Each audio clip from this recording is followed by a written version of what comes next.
Welcome to my YouTube channel Ash commerce coaching classes. मेरा नाम अर्शा शाहीन है और आज मैं आप लोगों को बताने वाली हूँ डिसोल्यूशन ऑफ पार्टनरशिप फॉर्म 1। तो इसके लिए हम लोगों को कुछ जर्नल एंट्रीज़ की ज़रूरत होती है। इससे पहले हम लोग ये समझ लेते हैं कि डिसोल्यूशन होता क्या है। डिसोल्यूशन मतलब होता है एंडिंग एक्टिविटीज़ ऑफ बिजनेस, यानी कि बिज़नेस हमारा ख़त्म होने वाला है, एंड पे आ चुका है। तो उससे पहले हम लोगों को फर्म में क्या करना होता है, बिज़नेस ख़त्म होने पर सबसे पहले एसेट्स को रियलाइज़ करना होता है, सारे एसेट्स को सोल्ड करना होता है और उसके बाद सारे लाइबिलिटीज़ का पेमेंट करना होता है। तो इसके लिए रियलाइजेशन अकाउंट बनाने के लिए हम लोगों को कुछ जर्नल एंट्रीज़ की ज़रूरत होती है, जो कि यहाँ पे मैंने बना रखा है। तो आइए देखते हैं जर्नल एंट्रीज़। ओके गाइस, तो रियलाइजेशन अकाउंट बनाने के लिए कुछ यहाँ पे जर्नल एंट्रीज़ है। तो हम लोग पहले इसको देख लेते हैं, उसके बाद हम लोग 1 बाय 1 करके सारे क्वेश्चन को सॉल्व करेंगे। ओके, तो सबसे पहला जो जर्नल एंट्रीज़ है, for all assets transfer to realization account except cash, bank, profit and loss और पार्टनर्स लोन। यानी कि सबसे पहले हम लोगों को रियलाइजेशन अकाउंट बनाने के लिए सारे जितने भी एसेट्स हैं उन लोगों को ट्रांसफ़र करना होता है रियलाइजेशन अकाउंट में। इसको छोड़कर सिर्फ कैश और बैंक और प्रॉफिट और लॉस और पार्टनर्स लोन को छोड़कर, ये सब को छोड़कर जितने भी एसेट्स होते हैं like debtors, stocks, fixed assets, सारे को ट्रांसफ़र करना होता है रियलाइजेशन अकाउंट में। तो इसके लिए जो एंट्री है वो ये एंट्री है, realisation account debit to assets. Assets में गाइस कुछ भी हो सकता है, debtors, stock, fixed assets etcetera. Okay, तो ये हुआ एंट्री फर्स्ट। दूसरा एंट्री हम लोग आते हैं, for all liabilities transfer to realization account except partners capital undistributed profit partners loan. Okay, तो अब एसेट्स के बाद हम लोगों को क्या करना होता है, सारी लाइबिलिटीज़ को ट्रांसफ़र करना होता है रियलाइजेशन अकाउंट में, पार्टनर्स कैपिटल को छोड़कर, अनडिस्ट्रीब्यूटेड प्रॉफिट को छोड़कर और पार्टनर्स लोन को छोड़कर। ओके, तो इसका एंट्री जो होता है वो होता है liabilities account debit to realization account. तो लाइबिलिटीज़ में भी कुछ भी हो सकता है, क्रेडिटर्स वगैरह हो सकता है। ओके, फिर तीसरा एंट्री जो आता है, फॉर एसेट्स रियलाइज्ड। अब फर्म जो है वो हमारा डिज़ोल्व हो रहा है, तो उसके लिए हम लोगों को अपना एसेट सारा सोल्ड करना होता है, यानी कि रियलाइज़ करना होता है। तो इसके लिए एंट्री हम लोग गाइस यूज़ करते हैं कैश या bank account debit to realization account. Okay, उसके बाद नेक्स्ट एंट्रीज आता है, फॉर लाइबिलिटीज़ आर पेड। अब हमारा फर्म जो है वो डिज़ोल्व हो चुका है, तो अब हमारा लाइबिलिटीज़, जितना भी हमारा लाइबिलिटीज़ है उसका पेमेंट करना होगा। तो उसका पेमेंट करने के लिए जो हमारा एंट्रीज़ होता है वो है realisation account debit to cash या बैंक अकाउंट।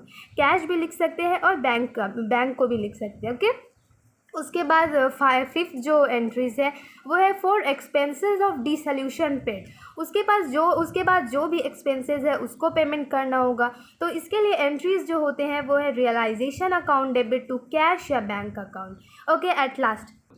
और उसके बाद लास्ट है हमारा एंट्रीज, फॉर कमीशन और रेम्यूनरेशन आर पेड। जो भी कमीशन और रेम्यूनरेशन है उसको पेमेंट करना है। ओके, तो इसका जो एंट्रीज होता है realisation account debit to partners capital होता है। ओके, जो भी पार्टनर्स हमारे फर्म में है, जो भी जितने भी पार्टनर्स हैं उनका यहाँ पे जो भी नाम A, B, C एक्सेट्रा जो भी हो उनका नाम यहाँ पे आएगा। तो realization account debit to partners capital account.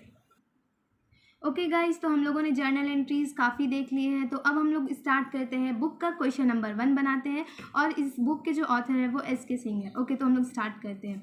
The following balance sheet was prepared on 31 March 2017। Balance sheet कुछ इस तरह से दिया हुआ है। लाइबिलिटीज़ है creditors 15,000, reserve fund 3,500, capital Bhimlal और श्यामालाल 18,000, 22,000। ओके, एसेट साइड दिया हुआ है बैंक 12,000 का, स्टॉक 8,000 का और डेब्टर्स दिया हुआ है 9,000, less provision 5,500, fix asset 30,000। The partner decide to dissolve the firm as on the date of balance sheet, assets realized as follows। यानी कि जो फर्म है वो डिज़ोल्व हो रहा है और एसेट्स रियलाइज्ड हो रहा है। मैंने बताया था जर्नल एंट्रीज में कि जब भी फर्म डिज़ोल्व होता है हम लोगों को एसेट्स रियलाइज करना होता है, यानी सारे एसेट्स को सोल्ड करना होता है। तो क्वेश्चन में हम लोगों को बोल दिया यहाँ पे एसेट्स रियलाइज हो रहा है यानी सोल्ड हो रहा है।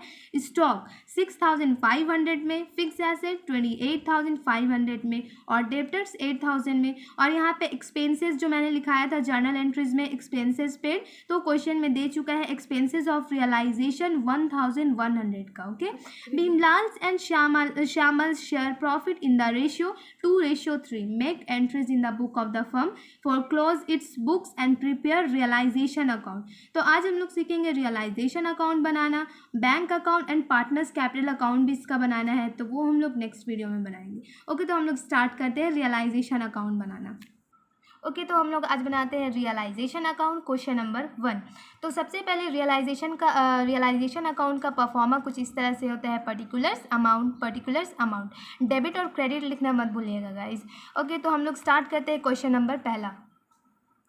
ओके, तो हम लोग का जो एसेट साइड, जो भी एसेट दिख रहा है उन लोगों को हम लोग को ट्रांसफ़र करना है डेबिट में। तो सारे हम लोग एसेट्स को ट्रांसफ़र कर लेते हैं डेबिट साइड में। तो यहाँ पे एसेट्स है स्टॉक और डेब्टर्स, और उसके बाद फिक्स एसेट्स, सारे को हम लोग डेबिट साइड में ट्रांसफ़र कर लेते हैं टू स्टॉक। अमाउंट है गाइज 8,000 का। ओके, उसके बाद होता है टू डेब्टर्स का अमाउंट है 9,000। डेब्टर्स का अमाउंट है 9,000। उसके बाद लास्ट है fix assets. Okay, fix assets का अमाउंट है 30,000, राइट।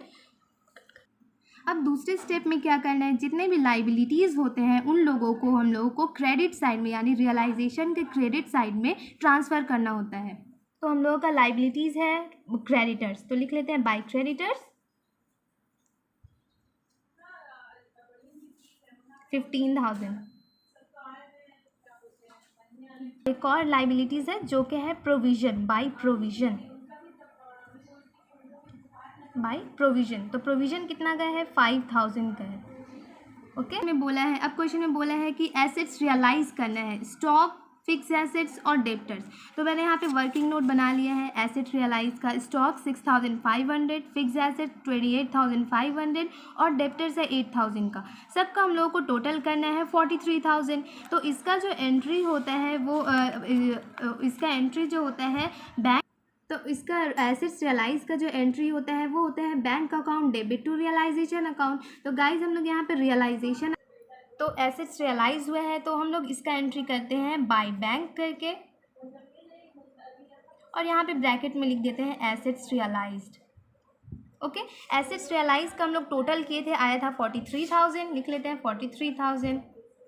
उसके बाद हम लोगों को क्या करना होता है, क्रेडिटर्स यानी कि जो भी लाइबिलिटीज़ होता है उन लोगों का पेमेंट करना होता है।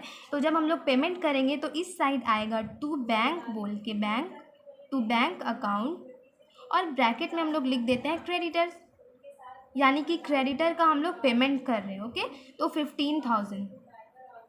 उसके बाद हम लोग को क्या करना है, एक्सपेंसेस, यानी क्वेश्चन में दे चुका था रियलाइजेशन एक्सपेंसेस 1,100 का। तो रियलाइजेशन अकाउंट का, रियलाइजेशन एक्सपेंसेस का भी टू बैंक करके हम लोग को लिखना होता है, और ब्रैकेट में हम लोग लिख देते हैं एक्सपेंसेस। तो एक्सपेंसेस 1,100 का दिया हुआ है। ओके, अब हम लोग का सारा एंट्रीज हो चुका है, तो अब हम लोग यहाँ पे सबका टोटल कर लेते हैं। तो टोटल गाइज आएगा इसका करके 63,100। ओके, तो अब इस साइड ज़्यादा है, इस साइड ज़्यादा है, यानी कि लॉस आया है हम लोगों का। अगर इस साइड ज़्यादा होता तो प्रॉफिट होता, और इस साइड ज़्यादा है तो लॉस आया है, यानी कि इधर हम लोग का पूरा टोटल करके 63,100 आया, यानी कि इधर ज़्यादा आया है तो लॉस है। तो अब हम लोग को यहाँ पे क्या लिखना होता है, by loss transfer to partners capital account. Okay, तो हम लोग का यहाँ पे पार्टनर्स का नाम दिया हुआ है बीमल्स और दूसरा है श्यामल्स। ओके, तो यहाँ पे अब हम लोग क्या करना है, इस साइड जितना भी आया है और इस साइड 63,100 आया है, इन दोनों को क्या करना है, हम लोग को लेस करना है।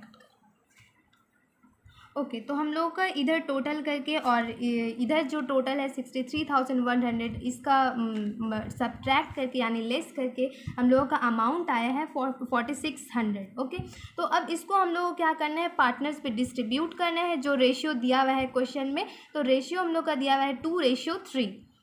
तो 2:3 से हम लोग को इसको डिस्ट्रीब्यूट करना है। तो गाइस आएगा 1840 और यहाँ आएगा 2760। तो ये टोटल आ गया 4600। बस हो गया। तो मेरा वीडियो यहीं तक रियलाइजेशन अकाउंट तक करते हैं। तो मेरा वीडियो आज यहीं तक एंड होता है। मैं नेक्स्ट वीडियो पोस्ट करूँगी, उसमें मैं बताऊँगी पार्टनर्स कैपिटल अकाउंट और बैंक अकाउंट।